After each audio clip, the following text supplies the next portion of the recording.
চেন্নাই, ওখান থেকে কাজ কম দেখে আসছে এই পুনার থেকে আয়া কাজ করছে কতদিন কইরা ওখানে এই বৃষ্টি থাকাতে কয়েকে আমি ওই যাব চেন্নাই যাব। ডাউন স্টেশনে গেছে, ওইখানে গেছে পরেই পুলিশে আড়িয়ে সবাই বলে তাড়া করছে গুপ্তচ এই কথা কইয়া আর খবর নাই। আমি চাইছি আমার ছেলেরা চাইছি, আমি আর কিছু চাই না।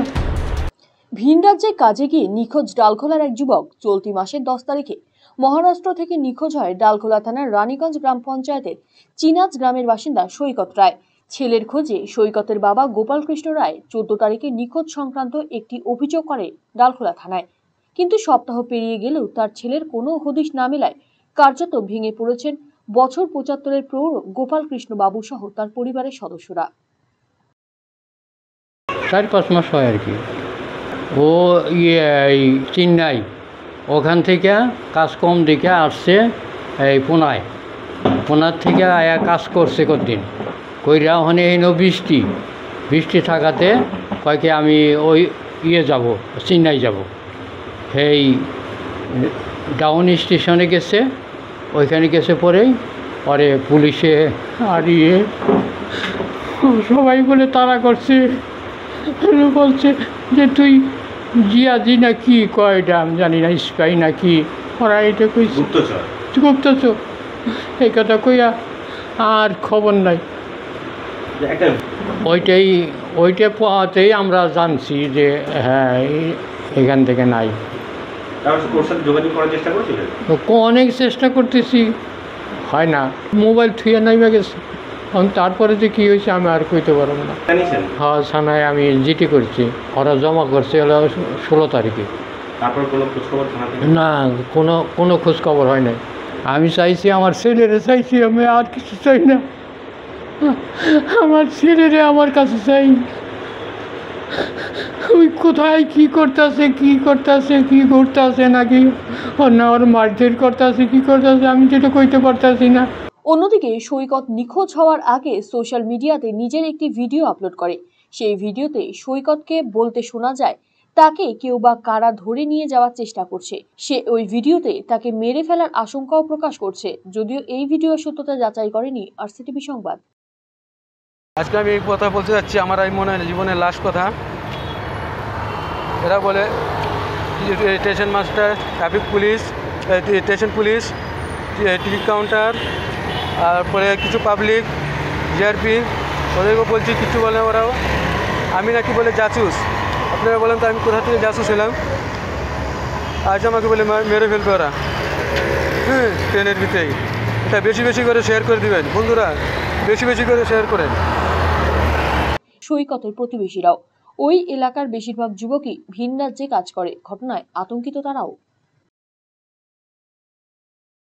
ঘটনাটা কি সেটা আমরা বলতে পারছি না, কিন্তু দাদা যখন বাইরে গেল তারপরে ওইখানে কাজ নেই বলছে, তারপর অন্য সাইডে যাচ্ছিল, তখন বলছিল যে আমাকে কয়জন লোক মারতে চাচ্ছে, আমাকে কয়জন লোক পিছনে ধরছে মারতে চাচ্ছে, এর জন্য ওরা অন্য সাইডে যাবে বলছে। অন্য সাইডে যাব, ট্রেন লেট করছে, অন্য সাইডে যাওয়ার জন্য ট্রেনে উঠছে। তখন হলো চেন্নাই থেকে ডাউন স্টেশন, ওইখান থেকে নেমে গেছে, ওইখান থেকে আর খোঁজ নেই, জানি না কি অবস্থা। আমরা চাইছি আমাদের ঘরের ছেলে ঘরে চলে আসুক, ঘরে ফিরে আসুক, এটাই প্রার্থনা।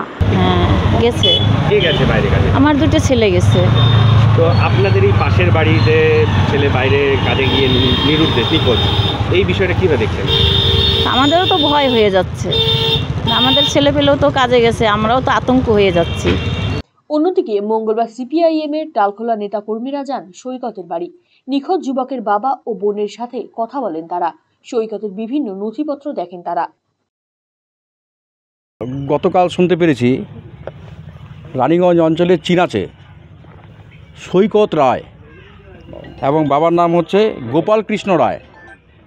এই গোপাল কৃষ্ণ রায়ের ছেলে গত সম্ভবত 10 তারিখ ও চেন্নাই থেকে পুনেতে গেছিলো কাজ করতে, কার্পেন্টারের কাজ করে, চেন্নাইয়ে কাজ করতো। চেন্নাই থেকে কাজ শেষ হওয়ার পর সে পুনে যায় কাজের জন্য। এবং সেখানে কাজকর্ম কি করেছে, তার পরবর্তীতে পুনে থেকে আবার চেন্নাইয়ে আসে। সেই চেন্নাই আসার পথে গত 10 তারিখে সে একটা ভিডিও করে তার নিজস্ব মোবাইলে, এবং ভিডিওতে সে বলে যে আমি খুব বিপদে আছি, আমাকে হয়রানি করা হচ্ছে, আমি নাও থাকতে পারি, আপনারা, এটাই হচ্ছে আমার শেষ কথা, আপনারা আমার এই ভিডিওটাকে শেয়ার করবেন। সেটা তার ফেসবুক প্রোফাইলে পোস্ট করে, এবং পরবর্তীতে হচ্ছে তারপর থেকে তার সাথে বাড়ির পরিবারের কোনো যোগাযোগ নেই। তারা চেষ্টা করেছে যোগাযোগ করার জন্য, তারা তার সাথে যোগাযোগ করতে পারেনি। তার পরবর্তীতে এই গোপালকৃষ্ণ রায়, তার বাবা, আমাদের ডালখোলা থানায় একটা হচ্ছে এফআইআর করে।